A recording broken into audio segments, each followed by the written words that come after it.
Pablo ya en la ciudad de Jerusalén ha culminado su tercer viaje de evangelización y se encuentra en la ciudad de Jerusalén. Ya lo han identificado, lo están persiguiendo, lo están acusando falsamente y es necesario que sea rescatado de la turba que lo ha tomado en sus manos. El encargado de la ciudad en ese momento, el tribuno, el gobernante de ese momento, sale al rescate de Pablo y entonces ordena que sea llevado a la fortaleza para proteger su vida, porque los judíos en Jerusalén están empecinados en castigarlo con la muerte. Dice entonces, empezando en el versículo 40, que Pablo pide al tribuno que le permita dirigirse nuevamente a la turba desde las gradas de la fortaleza. Y la defensa que Pablo va a hacer en este momento no va a ser en griego, no va a ser en arameo, va a ser en el idioma del pueblo, en la lengua hebrea. Empieza diciendo en el verso 1, varones hermanos y padres, oíd ahora mi defensa ante vosotros. Al entrar en este estudio del capítulo 22 y los que siguen, nos vamos a encontrar con una serie de súplicas que hizo Pablo en defensa propia. Y esta primera defensa es una reivindicación de sí mismo ante su propio pueblo. Y al oír que les hablaba en lengua hebrea, guardaron más silencio. Las palabras iniciales de Pablo hacen lo que debían hacer. No era probable que alguien que hablara en hebreo blasfemara contra el templo o la ley.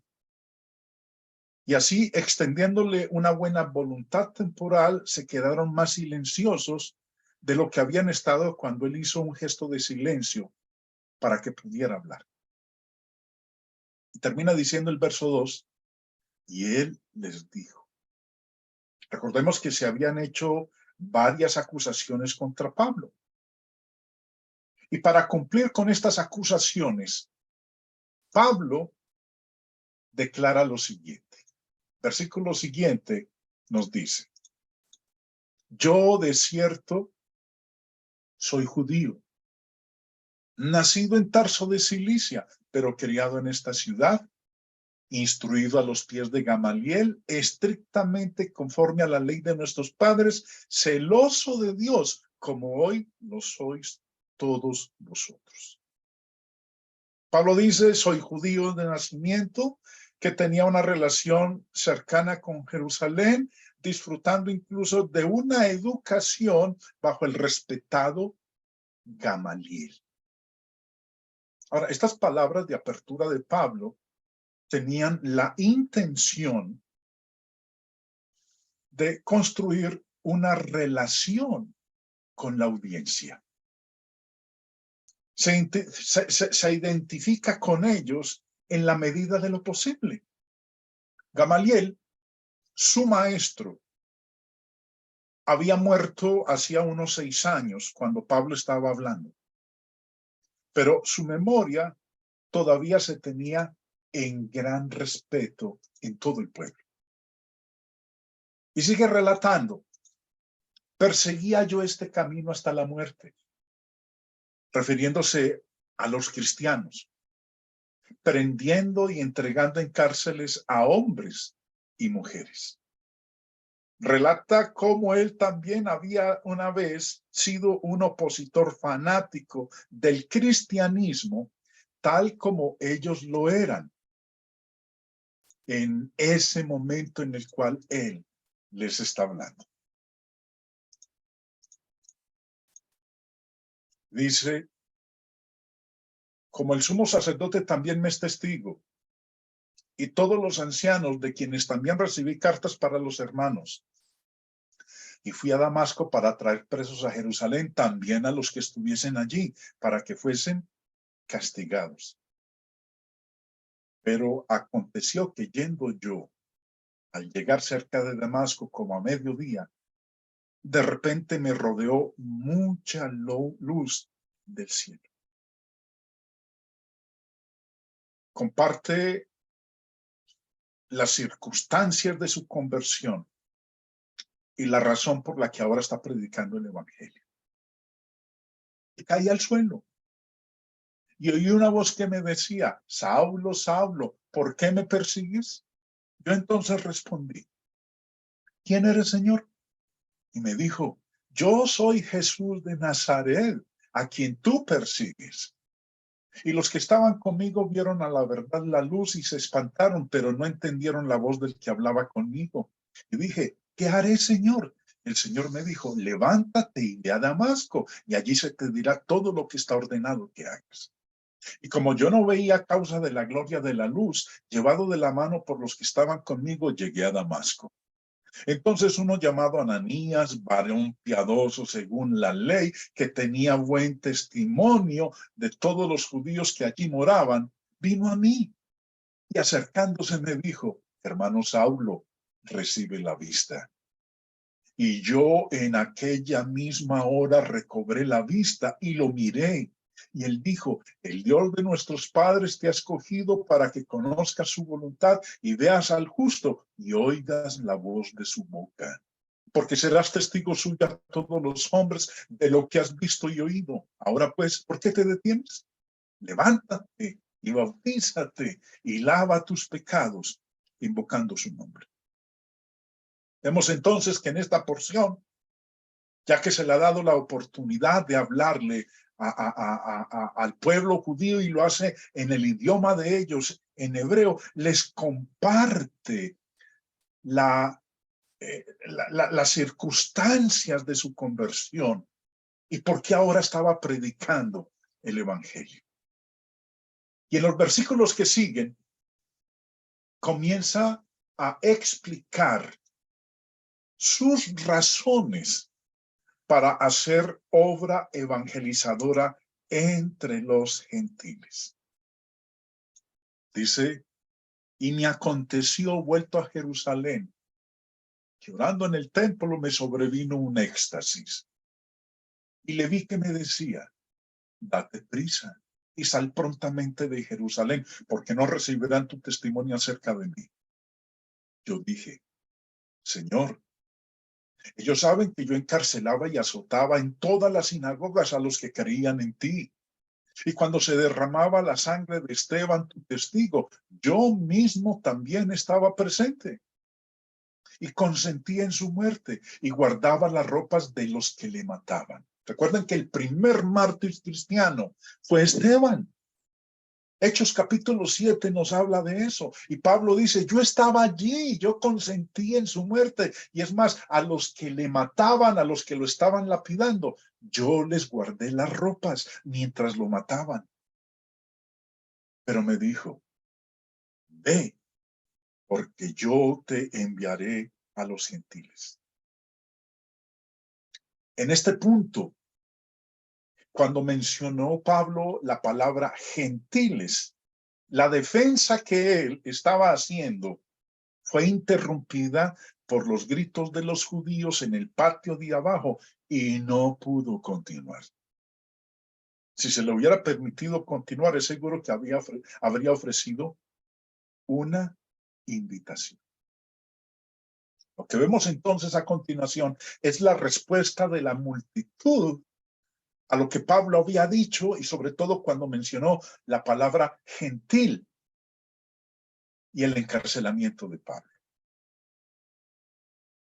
Empezando en el verso 22, y le oyeron hasta esta palabra. Los judíos escucharon la defensa de Pablo hasta que pronunció la palabra gentiles. Ahora, el odio despectivo hacia los gentiles y el anuncio de Pablo de que había sido comisionado por Dios para ir a los gentiles hizo que los judíos incrédulos dejaran de pensar con claridad y se convirtieran en una turba irracional. Dice ahí, entonces alzaron la voz diciendo, quita de la tierra a tal hombre, porque no conviene que viva. En otras palabras, dadle muerte. Como ellos gritaban y arrojaban sus ropas y lanzaban polvo al aire. No es fácil decir lo que significó este acto. Tal vez habla de ira, de disgusto, manifestado por arrojar violentamente sus vestiduras al suelo. El hecho de que dentro de poco lanzaran puñados de polvo al aire tiende a favorecer la interpretación de que estaban preparándose para apedrearlo. Y lanzaban polvo al aire. Mandó al tribuno que le metiesen en la fortaleza y ordenó que fuese examinado con azotes para saber por qué causa clamaban así contra él. No podemos decir si el comandante, el tribuno, entendió el discurso de Pablo en hebreo. Uno podría suponer que al menos habría tenido un intérprete, o no.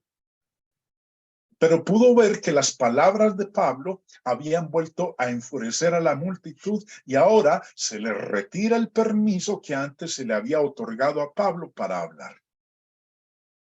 La muchedumbre se había calmado un poco por el rescate de Pablo por parte de los romanos, pero ahora estaban nuevamente furiosos y amenazaban con violencia. Y para ayudar a controlar la turba, el tribuno ordenó a sus soldados que sacaran al prisionero de la vista de la gente. Y ordenó que fuese examinado con azotes para saber por qué causa clamaban así contra él. Si esperaba aprender de la defensa de Pablo, cuál era la queja de los judíos contra él, se sintió decepcionado. Por eso ordenó que Pablo fuera torturado hasta que confesara su crimen. William Barclay, en su comentario, dice lo siguiente. El comandante no sabría arameo y no se habría enterado de lo que había dicho Pablo, pero una cosa sí sabía, que de ninguna manera podía consentir una alteración del orden público y que tenía que castigar en el acto al que la causara. Y era Pablo. Por eso mandó que le dieran una paliza a Pablo para tomarle la declaración. Eso no era un castigo, sino la manera más rápida y eficaz de obtener una confesión. Aunque, desgraciadamente, con ese método no es fácil distinguir al culpable del inocente. En esos casos, se solía usar un látigo de cuero con incrustaciones de hueso o plomo. Pocos lo podían soportar, conservando su sano juicio, y muchos perecían. Eso era lo que le esperaba a Pablo. Lo iban a torturar, no eran simplemente unos cuantos latigazos los que le iban a dar, porque el tribuno ordenó que Pablo fuese examinado con azotes. Alfred Ehrlich-Keim, en su libro La vida y los tiempos de Jesús el Mesías, hablando de ese azote que empleaban los romanos, y nos dice lo siguiente. A las tiras de cuero de los azotes se añadían pedacitos de plomo, clavos y huesos que laceraban la espalda, el pecho y la cara, hasta que la víctima caía ante el juez hecha una piltrafa de carne ensangrentada. Y no solo eso, nos dice también, pero por más que fuera modificado y sin repetir el horroroso realismo de que da cuenta Cicerón, los azotes eran la terrible introducción a la crucifixión, la muerte intermedia.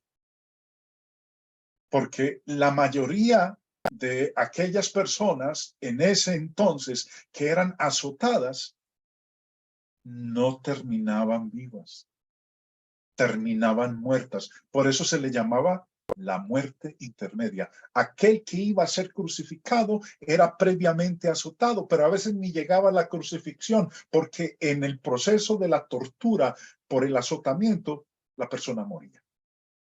Por eso nos dice aquí el señor Edelstein que a este acto se le llamaba la muerte intermedia. Despojado de sus vestidos, con las manos atadas y la espalda inclinada, se ataba a la víctima a una columna o una estaca enfrente del pretorio.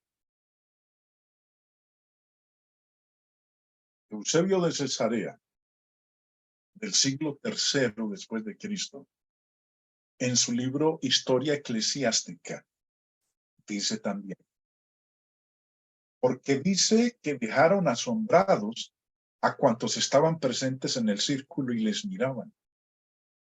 Unas veces desgarradas sus carnes por el látigo, hasta lo más profundo de sus venas y arterias, de manera que se podían ver sus entrañas y la parte más escondida de sus cuerpos. Pablo había sido golpeado en varias ocasiones con varas, pero ninguno de estos castigos tenía la cualidad asesina de la flagelación, que era lo que iban a realizar con Pablo en este momento. Que fue lo que realizaron con nuestro Señor Jesucristo. A diferencia de los que morían en el azotamiento, el Señor no murió. El Señor siguió vivo, pero ya vuelto una piltrafa humana.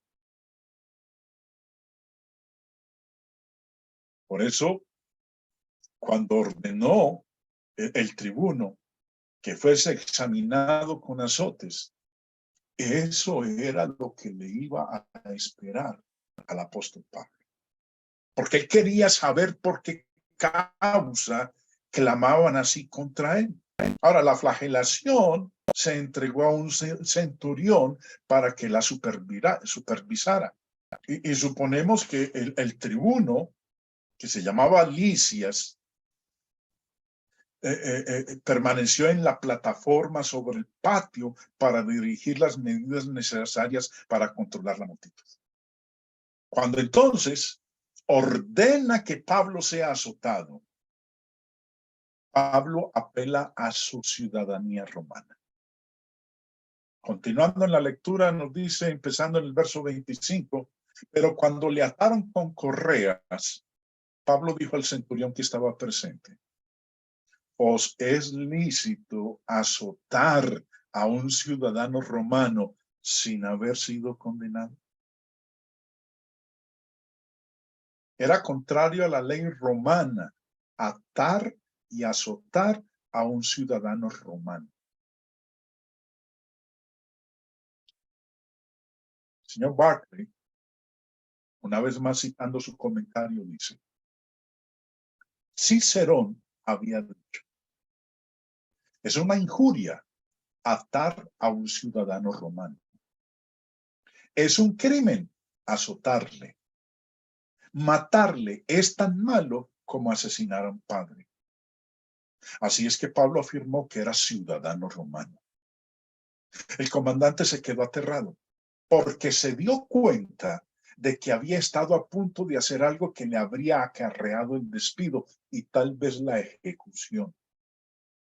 Así es que le soltó las ligaduras a Pablo y decidió preparar una confrontación hasta con el Sanedrín para resolver la cuestión. Estaba el tribuno Lisias entonces en una situación bien difícil.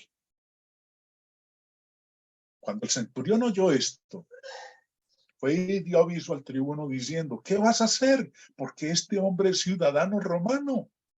Vino el tribuno y le dijo, dime, ¿eres tú ciudadano romano? Él dijo, sí.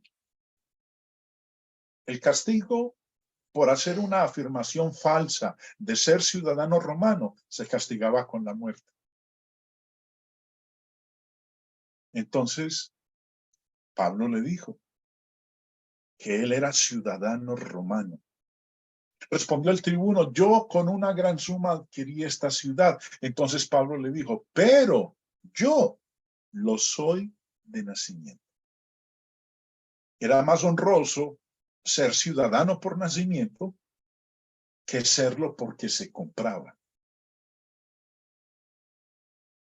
Entonces, así que luego se apartaron de él los que le iban a dar tormento, y aún el tribuno, al saber que era ciudadano romano, también tuvo temor por haberle atado.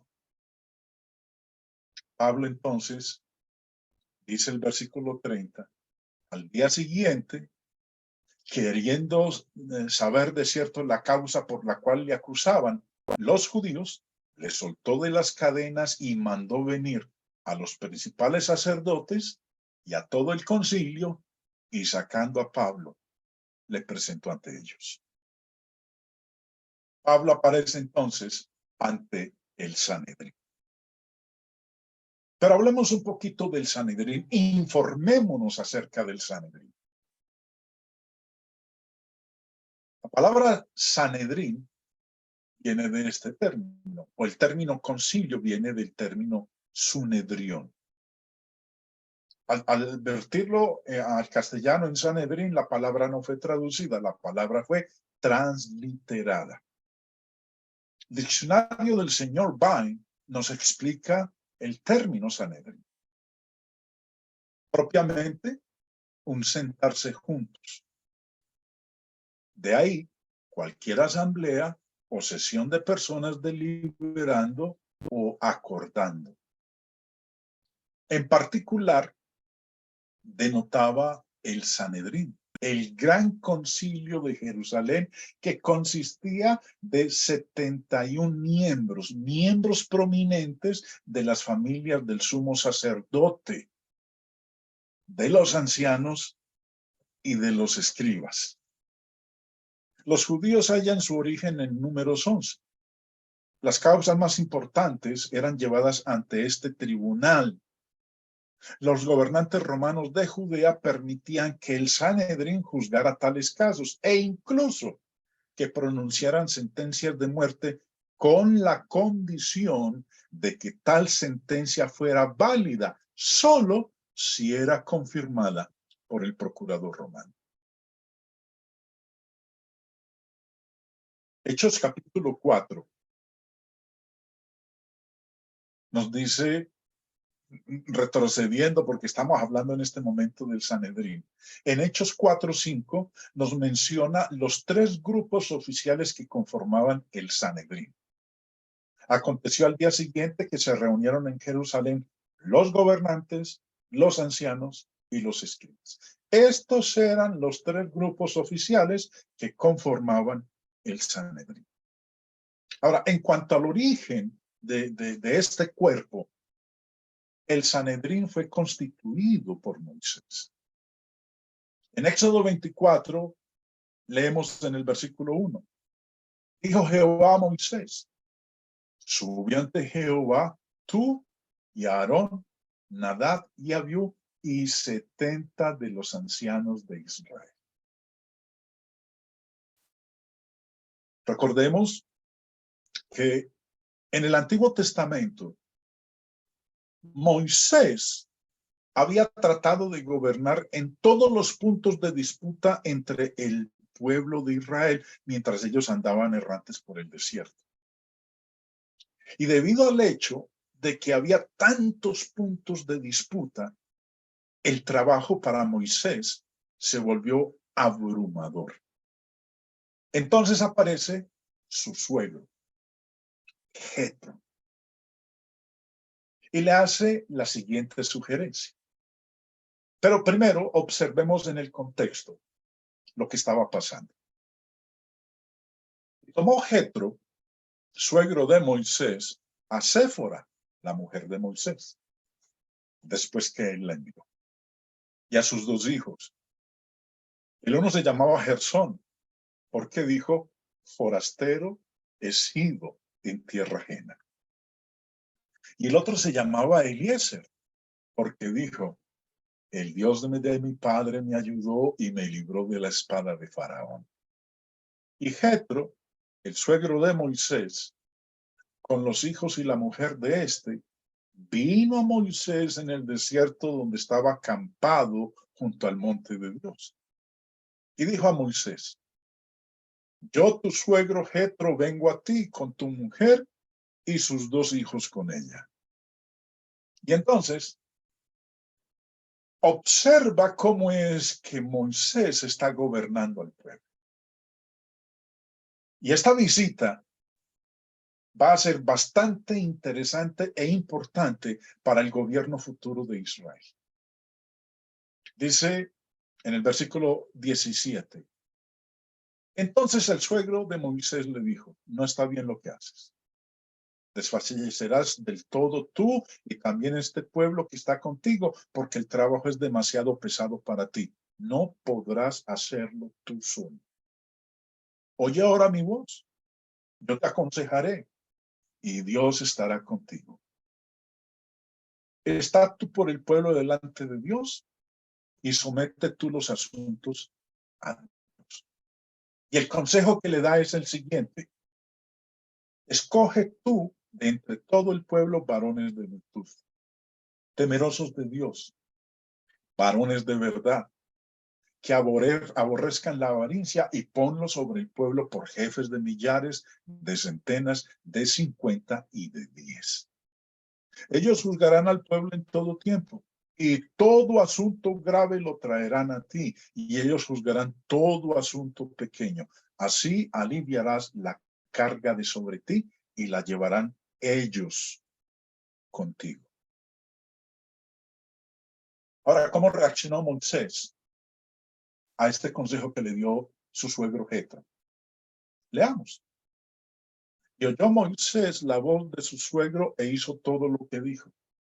Escogió Moisés varones de virtud de entre todo Israel y los puso por jefes sobre el pueblo, sobre 1000, sobre 100, sobre 50 y sobre 10.